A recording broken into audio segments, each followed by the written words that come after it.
مساء الفل يا جماعه، عاملين ايه؟ يا رب تكونوا بخير. انا دلوقتي قاعده قلت اما اتكلم معاكم شويه كده، عشان خاطر انتوا قلتولي لما اكون انا فاضيه اطلع اتكلم معاكم، لان انتوا بتحبوا تشوفوني وبتحبوني اتكلم معاكم ونتكلم وكده. انا معاكم على طول على الانستجرام، بنعمل اسقاط وبنسال بعض والكلام ده كله. كان في بقى كام سؤال بيجيلي كده على الانستجرام لما كنت بعمل اسك او لما بعمل فيديو يوتيوب او على التيك توك او كده. بس الاسئله اللي انا جايالي دي كانت على اليوتيوب الصراحه. تمام.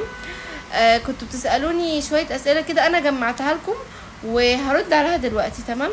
اول سؤال كان بيجيلي بيقول لي انت لو في حد اذاكي بتردي له الاذيه باذيه، او بتعملي معاه ايه، او ايه المفروض يتصرف معاه؟ انا لو حد اذاني نفسيا، مش يعني اذى، انا مفيش حد بيأذيني جسديا عامه. لو حد اذاني اذى نفسيا، ف اللي انا بعمله ان انا بحتسبه عند ربنا، اللي هو حسبي الله ونعم الوكيل في اي شخص اذاني ايا كان او بيفكر يأذيني او وعادي. يعني احنا اكيد في حياتنا ناس يعني مش انا لوحدي كنيرة، اكيد كلنا في حياتنا في ناس بتبقى بتفكر تأذي ده، او في ناس بتحقد على ده، او في ناس بتغير من ده، وخصوصا الناس الناجحة بيكون اعدائهم كتير. فمفيش غير حسب الله ونعم الوكيل.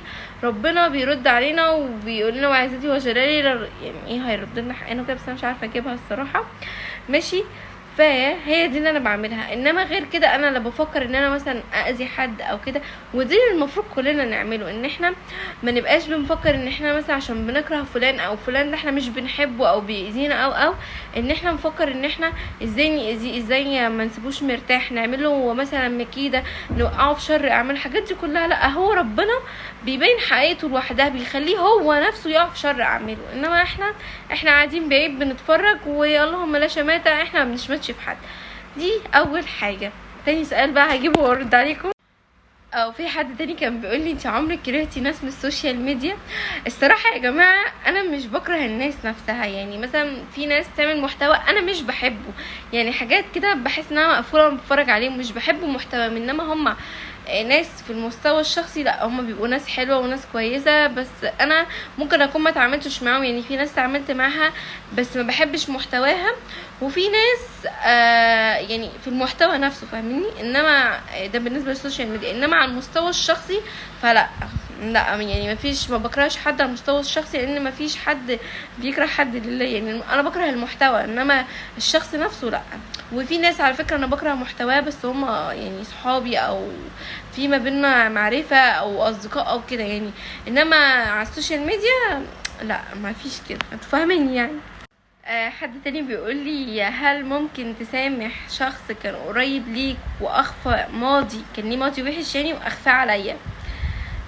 اولا انا مش من النوع ان انا لما يكون اتعرفت على حد والشخص ده مثلا يكون كان ليه ماضي وحش ايا كان، الماضي بتاعه مش احسن حاجة، ماضي مشوه، ماضي ايا كان، ويتغير وبقى انسان كويس او ايا كان، انا ماليش دعوه بيه زمان. انا ليه من ساعه ما عرفته هو معايا ايه، انما من قبل كده انا مالي، انا ما كنتش في حياته قبل كده عشان احاسبه على الماضي اللي فات. وبعدين احنا من حقنا ان احنا كل واحد بيستر على نفسه، كل واحد بيجمل في نفسه. فلما ما اجيش اكتشف ان مثلا فلان ده كان زمان مش عارفه ايه، لا انا ماليش ان انا حاسبه على زمان. انا ليه حاسبه ان هو دلوقتي ان هو اتغير، ان هو بقى احسن، بدليل انه مثلا هو صديقي دلوقتي او هو صاحبي او هو في حياتي عامه. وانا بطبيعتي اي حد مش كويس بخرجه من حياتي اول باول، ودايما بقعد اقول يا رب اللي بيحبني الخير وبيحبني اكون مبسوطه وبيحبني فعلا يقربوا مني، واي حد ما بيحبنيش الخير ومش بيحبني وعايز يأذيني او يخرج من حياتي. في حد بيقول لي ايه الحاجة اللي انتي مش عاوزة حد يعرفها عنك؟ مش عاوزة حد يعرفها عني ان انا حساسة اوفر. اقل حاجة فعلا بتأثر فيا، بس انا دايما بحب اتظاهر بالقوة، ان انا strong independent woman يا جماعة. وانا بحب كده، ما بحبش ان انا اكون ضعيفة او عايش دايما في دور مثلا الضحية والحزن والكآبة، لان انا بشوف ان ده مش جوي ومش ليقي، يعني مش شكلي ولا لايق عليا. لا انا قوية، انا جميلة، انا كل حاجة حلوة فيا. فربنا يعني ما بيعملش حاجة وحشة للإنسان عامة. أنا بتكلم عامة، ما بتكلمش أقصد حاجة بعينها، لا أنا بتكلم عامة. في حاجات بتزعل اكيد، في حاجات بتفرح، في كل حاجه، بس انا عامه انا مش بحب ان انا ابان دايما ان انا مكسوره، او مثلا ان انا اكون حزينه او كده. انا بزعل، انا بحزن، حاجات كتيره، ان انا بني ادمه يا جماعه. ففي اي بني ادم في حياته في مشاكل، في فرحة، في زعل. هو الحياة كده، ما هي دي الدنيا يا جماعة، يعني مش حاجة جديدة عندي ولا حاجة جديدة عندكم، هي الدنيا كده. بس انا بقى زي ما قلت لكم ان انا بحب اتظاهر دايما بقوة، ومش اتظاهر يعني. انا بحب اكون كده، يعني في حاجات بتضايقني، بس انا بحب اكون كده، ان انا اكون strong independent woman، بس مش هقول حاجة تاني. في حد بيقول لي انت تقدري تضحكي وانت في كميه زعلك؟ انا اصلا عيلة، فانت لو قلت لي بخ هضحك في وشك والله. وانا بعيط، يعني انا دايما بكون مثلا بعيط وحد يشوفني او كده، او اكون مثلا بعيط من حاجه، او حد هزر معايا هزار اوفر وعيطت او كده، بقى العياط اللي هو من الحاجات دي، مش عياط مثلا حاجه تانية. ويشوفني بعيط وكده، ويجي يهزر معايا وينكشني عشان اضحك وكده، بضحك على طول. اصلا انا بس يعني ما بعرفش ازعل والله كده وابقى كئيبه، لا خالص والله، انا بضحك من اقل حاجه. وفي حد تاني كان بيقول لي نسيت السؤال، هجيبه واجيلكم. بيقول لي عندك شخص تقدري تعتمدي عليه في الاوقات الصعبه؟ انا عندي بسم الله ما شاء الله كتير، يعني انا عندي كتير، مش شخص واحد. الله اكبر الله اكبر، عيلتي كلها انا اقدر اعتمد عليها، عيلة ماما كلها بسم الله ما شاء الله اعتمد عليها، وعلى اخواتي، ربنا يخليهم لي، دول سندي يا جماعه في الدنيا بجد، ربنا يخليهم لي وما يحرمنيش منهم ابدا ابدا. في سؤال بيقول لي انت بتعاني من صدمات في الطفوله؟ لا، انا معانيش من اي صدمات في الطفوله. انا واحده كانت طفولتي كانت حلوه، انا بحب طفولتي اصلا.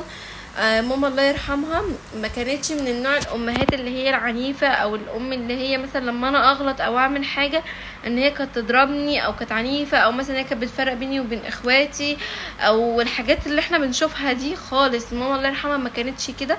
ماما الله يرحمها كانت عمرها ما فرقت بيني وبين اخواتي. في الطفولة أنا واحدة كانت طفولتي كانت حلوة، أنا بحب طفولتي أصلا. ماما الله يرحمها ما كانتش من النوع الأمهات اللي هي العنيفة، أو الأم اللي هي مثلا لما أنا أغلط أو أعمل حاجة إن هي كانت تضربني أو كانت عنيفة، أو مثلا هي كانت بتفرق بيني وبين إخواتي، أو الحاجات اللي احنا بنشوفها دي خالص. ماما الله يرحمها ما كانتش كده. ماما الله يرحمها كانت عمرها ما فرقت بيني وبين إخواتي. كانت دايما بتبسطنا، دايما كانت بتفرحنا. ماما فعلا فعلا ربنا يرحمها تعبت كتير علشاننا، وطلعتنا سويين نفسيا، بنحب بعض، ما بنعرفش ان احنا نكره، ما بنعرفش ان احنا يعني نغل من حد، او ان احنا نبقى قاسيين على حد، او الحاجات دي كلها مش بتاعتنا. ربنا يرحمها ويغفر لها ويسامحها. هشوف بقى الاسئله التانية. في حد بيقول لي جربت تنام 24 ساعة عشان تتجنب شعور معين او تهرب من شعور معين؟ الصراحة انا حاولت اعمل كده كتير لما كنت بكون زعلانة وكده، بس انا من النوع اللي انا لما بكون بفكر في حاجة، او اكون زعلانة او اكون فرحانة، ما بعرفش انام اصلا، بفضل افكر كتير كتير ودماغي بتوجعني. واكتر وقت انا بكرهه في حياتي وقت لما باجي انام واكون مثلا في حاجة مزعلاني وانا عمالة الهي نفسي فيها طول اليوم، وقت ما باجي انام كل حاجه بتبقى هدوء حواليا، مخي ده بيقعد يجيب الشريط بقى، شريط حياتي من اوله بقى، من الحاجات الحلوه للحاجات الوحشه، ودايما كده بحسه بيركز على الحاجات الوحشه اللي هو عايز يعكنن عليا قبل ما انام. فالحمد لله يعني. بس حد بيقول لي هل انت مجروح من شخص معين ومين؟ انا مجروحه من شخص معين اكيد، بس مين مش هقول. تمام. سؤال تاني كان بيجيني برضو انا بنسى السؤال على ما برد على واحد بكون نسيت التاني، ما انا بجمع سؤالين بسؤالين، نسيت والله، استنوا هجيبه. حد بيقول لي انت بتسيطري على نفسك ازاي لما بتتعصبي؟ اما بتعصب بحاول ان انا اسكت، بسيطر على نفسي باني اسكت عشان خاطر عامة لما الواحد بيكون متعصب، في ناس لما بتتعصب ما بتكونش حاسه بنفسها ولا اللي بتقوله ولا اللي بتعمله، وده غلط. فانا بفضل ان دايما اللي يكون متعصب يسكت، لان ده افضل حاجه، لانه ما يغلطش ما يشيلش غلط عامه. وانا اصلا اللي هيعصبني يعني، ده انا بارده. حد بيقول لي ايه اصعب شعور حسيتي بيه؟ شعور الفقدان يا جماعه، ده اصعب شعور في الدنيا. وخلاص بقى كفايه كده، لو حابين ان انا اعمل لكم جزء تاني قولولي وانا هعمل لكم جزء تاني، بارت 2 بقى او ايا كان. قولولي لو انتوا حابين ان انا اتكلم معاكم في الحاجات دي والاسئله من النوع ده، اسالوني اسئله تانية في الفيديو ده وانا هرد عليكم. بس متنسوش تحطوا اللايك وتشتركوا في القناه وتفعلوا الجرس، وانا هدلعكم. بصوا هبقى معاكم هنا قلبا وروحا، وعلى اليوتيوب، وعلى اليوتيوب، ما ده على اليوتيوب على التيك توك وعلى الانستجرام، على كل المنصات، كل حاجه انا هكون معاكم فيها. واللي عايزيني ارد على الاسئله بتاعتهم برضو في الفيديو ده يسالوني تحت اسئله وانا هرد عليكم كلكم. لو حبيتوا الفيديوهات من النوع ده قولولي وانا هظبطكم. بحبكم واشوف وشكم على خير وباي.